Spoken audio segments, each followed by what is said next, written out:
Real reality stuff. TV, Like, just turn the bloody news on for about 10, from 10:30 to 11. Right, turn the news that, on. When was the last time you watched the actual news? Okay, all right. I mean, you don't watch the hang news. on. Come on now. Hang on. I need a little bit of news.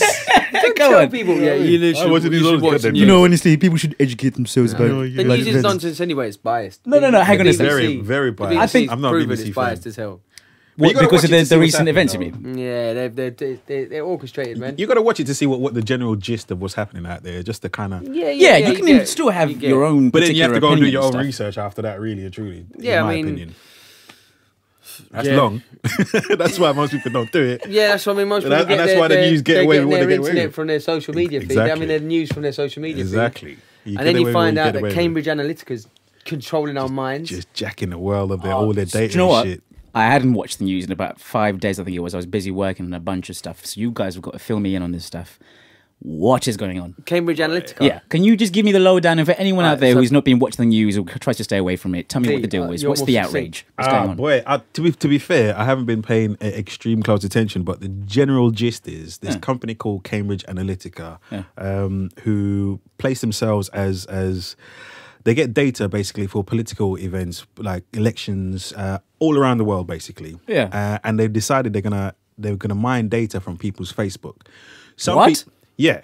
They've been mining your data from Facebook. Yeah. So all the games and the little side apps you play on Facebook, you know, Farmville and all those kind of things. Yeah.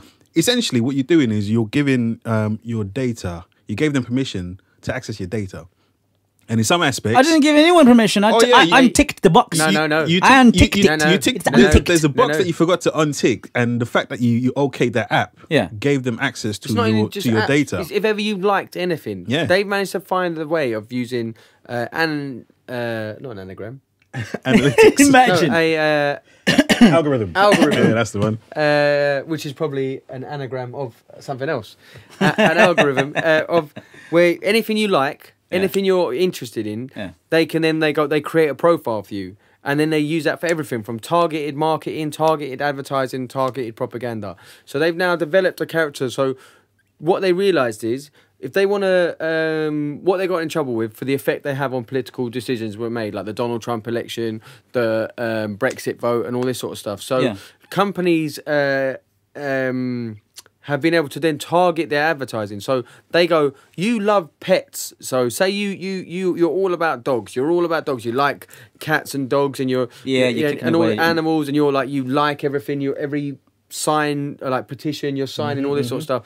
They harbour all that sort of stuff, and then they know how they can make your decisions in regards to political events and stuff in life is by manipulating your emotions rather than your logic. So people are ignoring the manifesto and what they're actually about, and they're going on gut instinct. So they've to manipulate the population. Okay. To manipulate the population, they'll go, right, you like this, so let's just say, oh, I don't know, Theresa May's opened up a pet school. She looks after pets every day, and they plant that seed in your head. And then next thing you know, you're starting to argue. Teresa's not so bad or something, if you're not into Theresa May, for example. Well, I mean, she's rotten. But like, as a human, she's dog shit. But like, that sort of thing where they've drip-fed you now the ideal or the concept that possibly... She's not bad. You identify with her, or you've got something in common. And next thing you know, people are just like completely changing their mind because they've like it's individual advertising now. So it's not just like like this new toy. And the whole world decides, are they into that toy or not into that toy? They go, it's in cookies, and I'm used to that happening. I'm used to you like. This toy you like. This toy you like. This is exactly what you're into. Wow. And so how will they find out? How did that go exactly? What was the point where they found out? Ding dong. Message. Suddenly, they found us. Cambridge Analytica. Oh my god, we started talking about it. They're so worried about because they're listening. They're listening. Well, it's everything. It's not only that they've accessed like Messenger and all this sort of stuff. They found that they're harbouring our personal conversations. Your personal conversations, who you texting, who you calling. They can get your voice. They can tune into your thing and just listen to you if they want. They've got access to your microphone on your phone at any time, not just when you're in the app. Whoa! So all those permissions you get when you download an app, all those permissions you get at the beginning, you've essentially said, go in, have a look at my memory card, have a look at my contacts, check my videos, my messages. Yeah. And so this is actual justified outrage. Oh, for yeah. once. Yeah. This is not. And on top of all of this, right? Yeah. They even for people who didn't necessarily download the apps, they're getting that information as well, metadata. Yeah, well, and because my friends, so basically, if I ever liked certain things, then all my friends, because they're my friends, by association, I've given Cambridge Analytica the right to harvest. Well, not necessarily the right. You're just giving them access to your so it's a bit of a grey. So they're going and they're stealing your mates' information, even though your mates may have not downloaded the app or whatever. That is messed So they up. like, I don't have Fruit Farm or any of these whatever these games are called or whatever. And the thing is, it's not the things that you think are going to be the most outrageous. It's silly games. It's surveys. But all that surely ties into decision making process of big decisions or big. Well, they've proven that. So, for example, the Russian government hired or worked with Cambridge Analytica to target propaganda for the general election in America, like with Donald Trump. So that's why all these sort of rumours of association between Donald Trump and Russia is because all the paid adverts that were coming through Facebook were from the Russian government. And then, I just see what happens when you miss 5 days. Bro, when you don't pay attention. But then that's not to be confused with this whole sort of mad business that's going on right now with our government accusing the Russians of poisoning a man in Slough. Yeah, of course. If you're lazy, you're just going to associate the two. Salisbury. Slough. I knew it was someplace. I love that. I just love that. That's great. Yeah, so shout out to Slough and all the people in Slough. Yeah, nice. But listen, outrage. As you know, it's been bugging me for a while. I think that's probably why sometimes I abstain from listening or watching the news. And perhaps I would go into my own bubble because I think there's a massive epidemic of fake outrage. People are so very, very easily offended by things that they probably don't even actually care about in the first place, but because it hits something that gives them a reason to be outspoken and so forth, they just use that. I mean, it's a snowball effect. It's a societal snowball effect. Yeah. What they've done, so for example, this stuff with Jeremy Corbyn, where they planted a seed that he's anti-Semitic. And so then someone goes, well, anti-Semitism, that's terrible. Yeah. So you've got all the people who are obviously anti-Semitism. So they're anti-racist, they're anti all that sort of stuff. They go, oh, what do you mean he's a racist? And without even looking into it, they go, he's a bastard. And because we don't bother investigating stuff now because the initial reaction is your reaction. You gotta do your own research. Oh, God. And so the worst thing is if you followed a feed. Yeah, you know, and you're this person said this, and then this person said, and then this person's come in. They haven't read any of that. Yeah, they've just come straight in, and you're like, well, just read it, just and then you process it, think about it. But that's just culture. We speak about this all of the time. It's the same thing.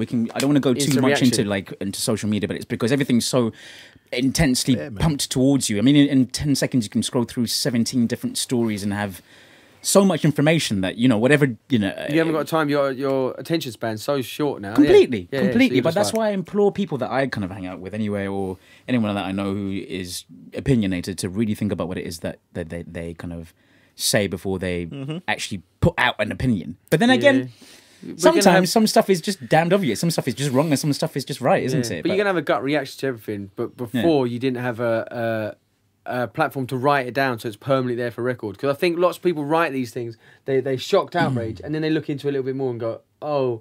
And it's like, the whole thing of when a newspaper writes a big article and then there's a tiny little apology. Yeah, down the bottom. No one knows that was a thing. People, we're like, ah! And then, sorry for screaming. I didn't realise. I read a thing. I read a thing where she said, this guy I was just following a thread on Twitter, and the guy says, basically, if a newspaper prints a story and it's blatantly wrong, they should dedicate the same amount of space they had for the original story to the apology. The apology. The retraction. Yeah, basically. But think of all that space that they take away from the other juicy shit that they're going to be lying about or categorically speaking here, or could be printing. And that's a damn shame. It's obvious lies. They realise... No, but I mean, it's just because it's a marketing thing. Like, are you going to go and pick up a newspaper that says, I don't know, the headlines like possible... The world's great, everyone's getting along. No, possible argument between two politicians about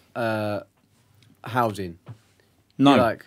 Or screaming row between two politicians led to violent altercation, and you're like, oh, you've dramatized it, and then all of a sudden you're like interested. Oh and man, but there's far lazier forms. They've exaggerated it, and of course they've gone lazy forms when they've got nothing going on. It's clickbait for paper, I suppose, in a way. But then I think clickbait in terms of the internet.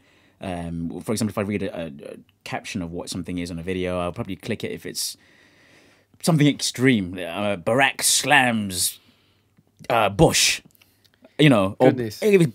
You go, oh wow, he slammed him. Oh, that's intense. He just slammed him. Click on that right now, and then you get there, and it's like one of those sort of. No, you know, when you click on a music video, for example, and you want to hear that particular song, and you click on it, or you want to see a sports event or something that's happened. You have to go through that. Yeah, and you have to go through the nonsense. It's 99% of the time. Nothing drives me more mad now with newspapers as well than the slideshow. Oh, you know, and everyone knows this. You go on a Facebook, and it's like clickbait. All right, you caught me. You put the hook on. And I've jumped on it like a dumbass fish, and I've gone onto the hook, and you've got me. Yep. So I've opened up this story, wherever it is, and it's like a paragraph. Next page, and you're like, and you have to click next page, and it loads up, and you got an advert pop up, and then you're like, oh man, I stopped with those a long time ago. Trying to scroll around past it, and then you read another paragraph, and then you've been on this one thing to read maybe 200 words. Yeah. And it's like 25 minutes of your life that you can't, and that's the power of clickbait, where it just grabs you, and you're like, it's like the binge watching of news. Oh man, you need to find out. They've got a cliffhanger every single time. Yeah, and I would use YouTube as an example because I think that's the nearest sort of medium that we all know of. But if I click on one sort of outrageous statement, I will 9 times out of 10 click on the next one to see if that one's possibly a bit more genuine, as it were. And it never is, but it leads into something else and leads into something else. And I suppose that's just the clever way that marketing works to a degree.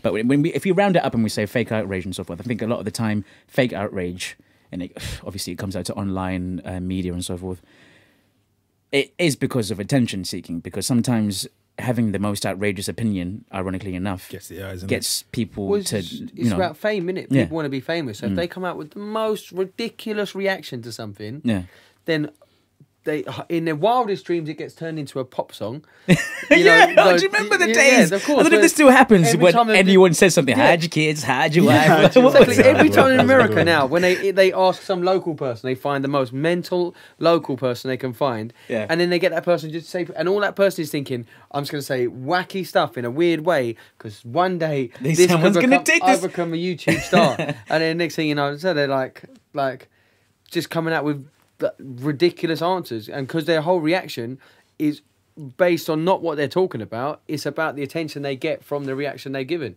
not from what they're actually reacting about. They don't care about that. They've given up on what that actually means.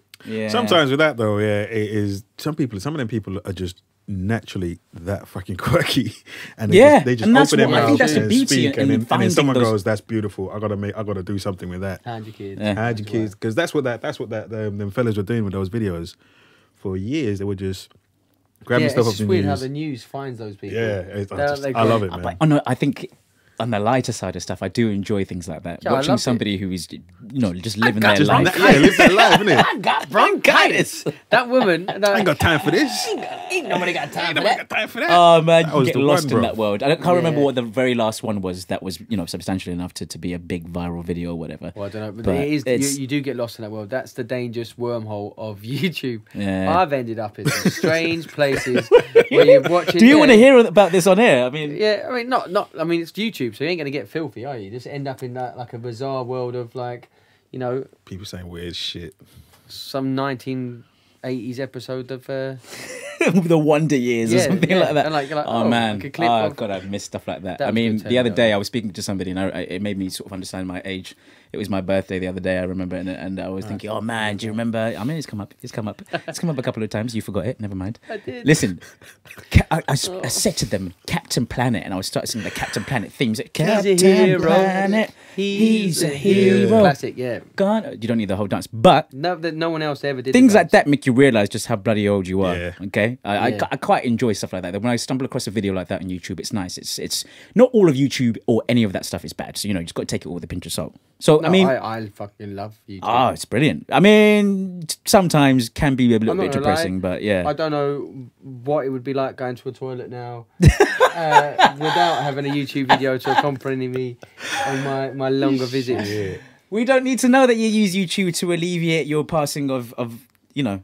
No, but I've let it out there now. That's good for you. Thanks. It's great. I wanted to keep Brilliant. this highbrow. I'm Listen. glad you're kind of sticking to that. yeah, no. There's a high, percentage of the population that does the exact same thing, mate. I'm not so sure, man. I mean, I'm telling you now, What, fam. you telling me you don't watch I'm telling you now. a video when you're dropping a deuce? I do. do you? Of course. Yes. It's the perfect length of That's a where you catch up video. on You've got shit, like a mate. 3-minute, 4-minute video. Yeah, no interruptions. Pop it on. Listen, folks. I mean, you've tuned in to listen to some really highbrow information here, but if we're going to go down here, I'm going to have to go down here.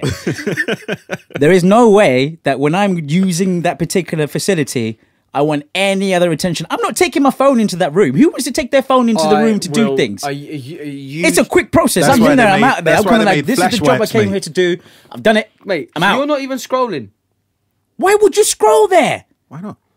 Mate, I think you You should be concentrating on the task Mate, at hand. This is one of those You can't moments, do you know, that. when they find out that some people don't sit down when they have when they're wiping their business, or there's two different types of people, and you kind of find out there's like, what do you mean you don't? you don't your scrunches or your folders. Nowadays, what do you mean you don't? Like everyone goes to the toilet and you spend it on your phone. Hold on, mate. All right, you I mean, you do you. That's totally cool if that's More what people you're up do to. than you actually Yeah. realise. I bro. don't want to know that they Trust do me. it, and if they do, I don't want to be. You don't want to know. I don't want to use their phone. Put it that way. I don't want to like. You're not supposed to be using You're not nobody's supposed to phone, be using really. anyone else's phone Yeah, anyway. but you know what I That's mean. It's you. disgusting. Come on, no. That phone is an extension of you, fam. Why? Oh, I don't know. I'm just not like just you're do the using task it- at hand. You're not using and- the phone to wipe anything. You or just do anything. keeping Anyway, yourself let's get in- off this subject. Yeah, 'cause I'm just, it surprises me your reaction. But yeah, no, it's. of all the things that have been happening this week, I mean.